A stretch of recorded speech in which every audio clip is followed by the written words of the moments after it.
నిజామాబాద్ జిల్లా ఎడపల్లి మండలంలోని ఠానా కాలాన్ గ్రామ శివారులో 2 రోజుల క్రితం కనిపించిన చిరుత మళ్లీ హల్చల్ చేస్తుంది. జాన్కంపేట్ గ్రామ శివారులోని పోలీస్ ట్రైనింగ్ సెంటర్లోకి చొరబడి అలజడి సృష్టించింది. బుధవారం సాయంత్రం ట్రైనింగ్ సెంటర్లోకి వచ్చిన చిరుతను చూసి కుక్కలు అరవడంతో బయటకు వచ్చిన సెక్యూరిటీకి చిరుత కనబడింది. దీంతో భయభ్రాంతులకు లోనైన ఆయన సెక్యూరిటీ రూమ్లోకి వెళ్లి డోర్ వేసుకున్నారు. చిరుత ఓ శునకాన్ని నోట్లో ఖర్చుకుని వెలిచిపోయినట్లుగా సెక్యూరిటీ తెలిపారు. ఎఫ్ఆర్ఓ సంజయ్ గౌడ్ తన సిబ్బందితో ఘటనా స్థలాన్ని పరిశీలించారు.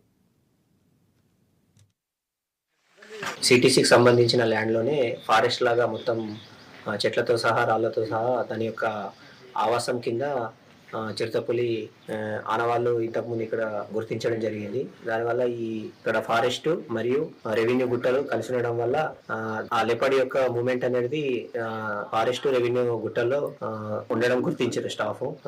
దాంతో పాటు ఇక్కడ ఉన్న సిబ్బందికి ఏంటంటే చెప్పే విషయం ఏంటంటే దాని యొక్క ఏదైనా వైల్డ్ లైఫ్ యొక్క మూమెంట్ అనేది రాత్రి పూటనే ఉంటది, డేలో ఏముండదు కాబట్టి దాని గురించి పెద్దగా భయపడాల్సిన అవసరం లేదు.